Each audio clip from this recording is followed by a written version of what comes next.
Alright, so we happen to have this triangle, and the angle CAB or BSC is 125 degrees. The angle SCB is definitely 40 degrees.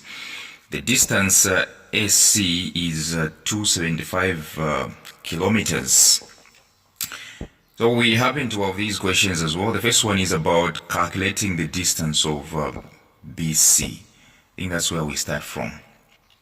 So when it comes to calculating the distance, actually you either use a sine rule or cosine rule. Alright, yes. It's either you use sine rule or cosine rule. So for cosine, let's start with cosine rule. Let's actually see whether it will work out.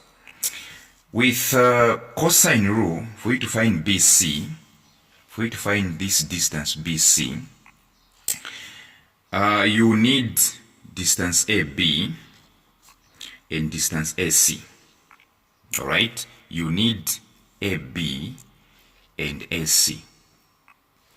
Alright, you even square them and then you add them. Then minus 2 open bracket AB again times AC close bracket, then cos A. So let's start. Let's check if at all it's going to work out. So I'll need AB, right? Where is AB? Do I have? No, I don't have. Okay, and I'm not going to start panicking to say, no, let me find AB first so that I can use cosine rule. No, that is the sheer waste of time and failing the exams. Alright, I'm not going to start panicking because no, I have to use cosine rule. Okay, I know I don't have AB. I have AC quite alright. AC is there, so let me find AB so that it can help me to find BC using cosine rule. No, once you realize that the one side is missing, like in this case, I don't have AB, right? Switch to sine rule. If cosine rule has refused, trust me, sine rule will not refuse. Alright? So with sine rule, all you need to find BC, you just need its angle. Its angle is actually opposite, which is 125. You need BC, then sine its angle, which is 125, right? Yes, I'm looking for BC, which means I'll just use this angle 125 right here. So check. Then you need one helping side. So in this case, since I don't have A, B, I'm going to use AC to help me. Alright, I'm going to use AC, and AC will definitely help me. So again, for AC to help you, yes, there is 275 here.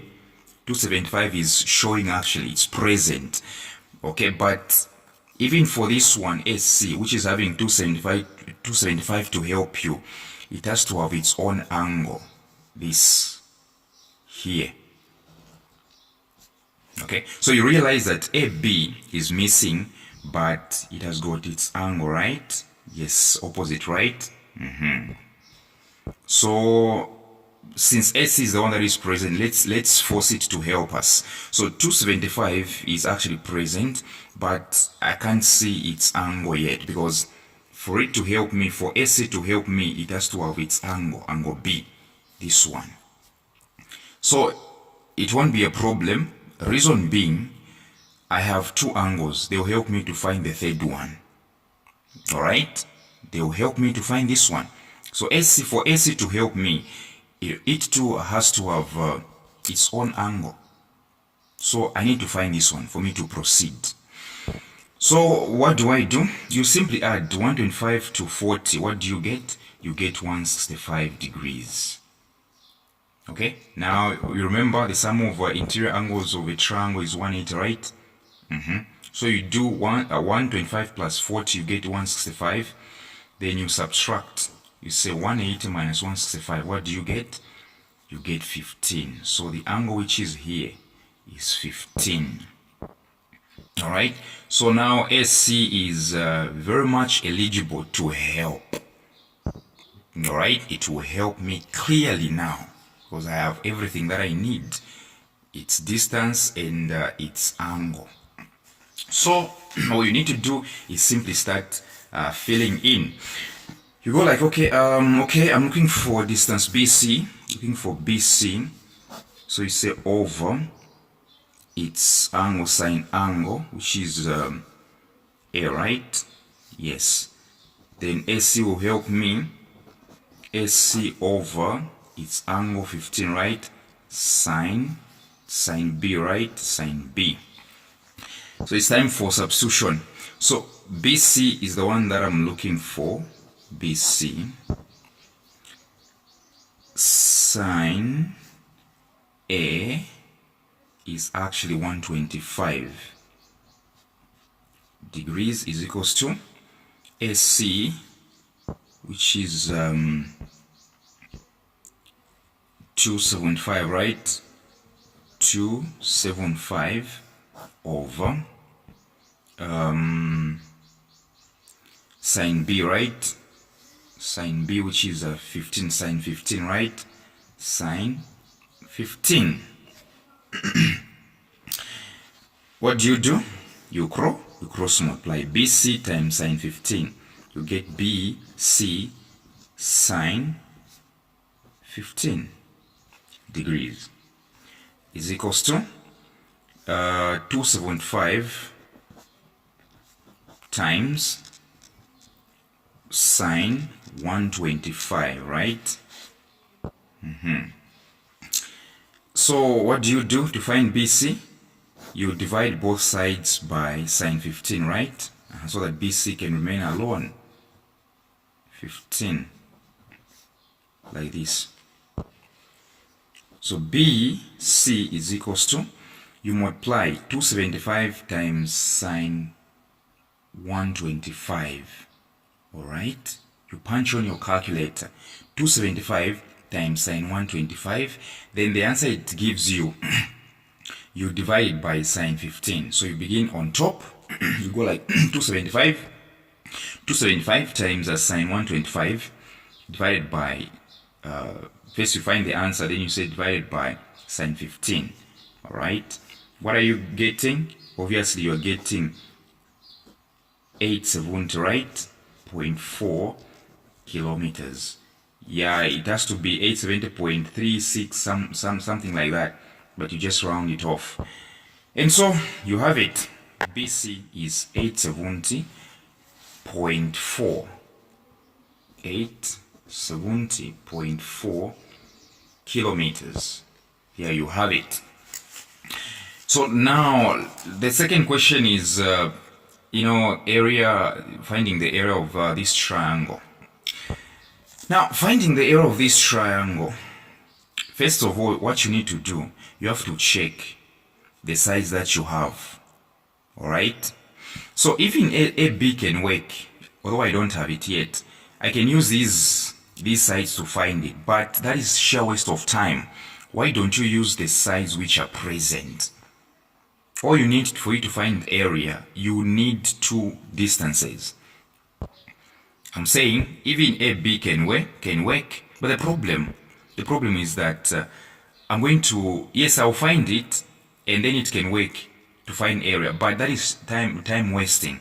So I'm going to use these two sides, 275 and 870, because they are present, and I'll use angle 40. Reason being, it's the one that is in the middle. This angle right here, 40, is the one that is being put in the middle. Yes. So 275, 870.4, the angle in between is 40, right? So this is what is going to help me. So we're going to do, this is number 2, Roman numeral 2.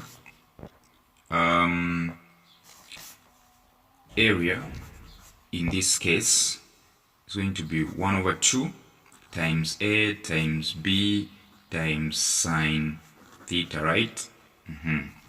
So area is equal to half. A, we are going to assume is AC, right? AC times B, we are going to assume it's BC, right? BC times sine.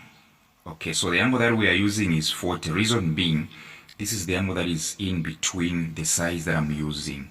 I'm using this side and this side, so the angle in between is 40. So I'll use sine C. It's time for substitution. You do times AC. AC is 275 times BC, which is 870.4 times sine angle, which is 40, right? 40. So what you need to do right here, you multiply everything on top. You say 275 times 870.4 times sine 40, all right? Yes, the answer that you get, you divide by 2. So you multiply everything on top, 275 times 870.4 times sine 40. Then the answer that you get, you divide it by 2. What exactly are you getting? You're getting something like 76928.8 square kilometers, right? It's very simple. Just do this one times sine 40. You punch sine and then angle 40. You divide by 2. You get, actually, after you do this, you get something like 15, something like that, and then you divide by 2. You get this. So this is our area through that. So now the next one is about the shortest distance from A to B, C. So from here to here. So they are looking for this. This is what they are looking for. Okay? This is what they are looking for. So we can remove this triangle. We can actually write it, draw it somewhere here. Here. Okay? We are looking for this. So we will remove this one, right? So remember, this was 40 degrees. This one is AC is actually 275 kilometers. So here we have nothing because it was cut, so we don't know the number which is here. So this is the triangle. So the thing that you are looking for is actually opposite. It's opposite to the angle that I have. So you're looking for opposite. All right? And you have hypotenuse. This is a right angle triangle. If you check it very well, it's right angle triangle. Okay? You have the opposite. You have the angle, and the opposite side is the one that you are looking for. The shortest distance. This one. Right here. And if you check very well, if this is opposite, this is adjacent, right? Then this is hypotenuse, right? So what you have is hypotenuse. And you're looking for opposite. So you remember SOHCAHTOA, right? SOHCAHTOA. Okay? You have hypotenuse, which is h. So you use either this one or this one. But you're looking for opposite. So you use the one with sine. Alright? Yes. So you do like, okay, sine theta is equals to opposite over hypotenuse. Okay, so sine theta is sine 40, right? Sine 40 is equals to opposite is the shortest distance that I'm looking for. Then hypotenuse is 275, right? Opposite hypotenuse 275. What do? You cross multiply. You put one here and then you cross multiply. Shortest distance is equals to sine 40 times 275. What exactly do you get? You get something like 176.6 766 and the stuff. Shortest distance is 176.8 if you round it off kilometers. You simply cross multiply sine 40 times 275. There you have it. This is it. Okay, so the next one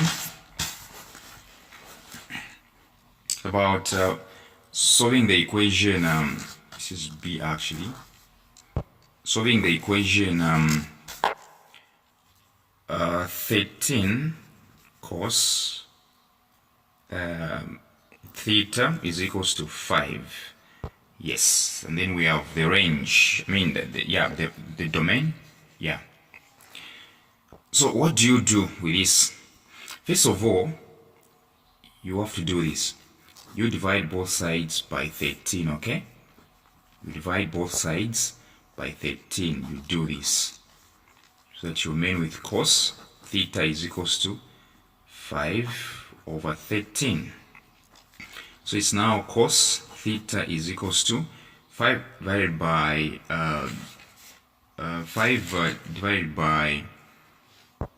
13. Actually, you get 0.3846, etc. Okay, yeah, you simply divide both sides by 13. Actually, you do this. Now you have to make this angle the subject of the formula. How do you do it? Cos will go this side, but it will become inverse. Yes, you write the angle theta is cos 2. Cos will become inverse, right? Then you enter the number 0.3846 inside. You punch on your calculator. You realize that the answer is 67 point something, but I round it off, it becomes 4, right? So this is the first angle. Okay, so cos inverse of these is actually this one. So this is the first one. Now, so when it comes to cosine, okay, when it comes to cosine, they are quadrants actually. They are quadrants. The first quadrant is from 0 to 90 degrees. The second one is from 91 to 180. The third one is from 181 to 270. The fourth one is from 271 to 360. So first quadrant, second quadrant, third quadrant, fourth quadrant. So check the answer which I found. The answer which I have found is 7.4. It's not even 90 yet. So it's falling under first quadrant. Alright? Yes, it's falling under first quadrant. But when it comes to cosine, if I told your first answer is first quadrant, is within first quadrant, then the fourth one should be in the fourth quadrant. That's how it is. When it comes to cosine, if I told your first answer is in the first quadrant, then the second will be in the fourth quadrant. If I tell your first answer is in the second quadrant, the second one will be in the fourth quadrant. So in short, I'm trying to say first quadrant goes with fourth quadrant. So since the answer that I've gotten is first quadrant, it's between 0 and 90. My second answer should come into the fourth quadrant. So it has to be in between 271 and 360. Yes, it has to be in this range. So what do I do to find that answer? I do 360 minus this answer that I found, 7.4. And what am I getting? I'm getting 292.6 degrees. This is the second answer. All right, this is the second answer. So I'm from saying once you get the answer in the first quadrant like this, with regards to cos, you have to look for the one in the fourth quadrant. What do? Simply get the answer that you've gotten, subtract it from 360 to get this one. So this is the answer. This is the second answer. So we have two answers here. And so the last one was, simplifying 2x squared minus 18 over x plus 3, right? Yeah. So we have C 2x squared minus 18 over x plus 3. What do you do here? First of all, you have to leave the denominator yet, first. It's actually not having any problem. It's simplified. It's simplified. So what you need to do here, first factorize on top to simplify things, okay? Factorize on top. Using the first one, you say, okay, what number can enter into 2 and 18? That number is 2, right? Then you do this. 2 into 2. 2 into 2. 2 will cancel, right? You remain with x squared minus 2 into 18 is 9, right? So that's what you do. You factorize first on top. Alright, you look for the number that can enter into 2 and 18, and of course their number is 2 itself. So 2 into 2 x squared, we remain with x squared. Then minus 2 into 18 is 9, right? Yes. At the bottom we have x plus 3. Okay, so now the job is not done yet. You have to factorize this one even much further. How do you do that? You use difference of two squares now. Difference of two squares. How does that go? It goes like this. Yes, the square root of x is x, so you write them at x sum. So this is how you factorize. Yes, so you say x squared, you actually look for the square root. The square root of x squared is x, so you write x here and another x here. Then minus, then here plus. Then you look for the square root of 9, which is 3. Even here you write 3. Okay? And at the bottom we have x plus 3. So they knew why they gave you x plus 3 at the bottom. So to finish up, you simply cancel these because they are common. They are the same, right? They're actually exactly the same. You cancel this one and this one. What exactly do you get? You get 2x minus 3. This is the answer. Yes.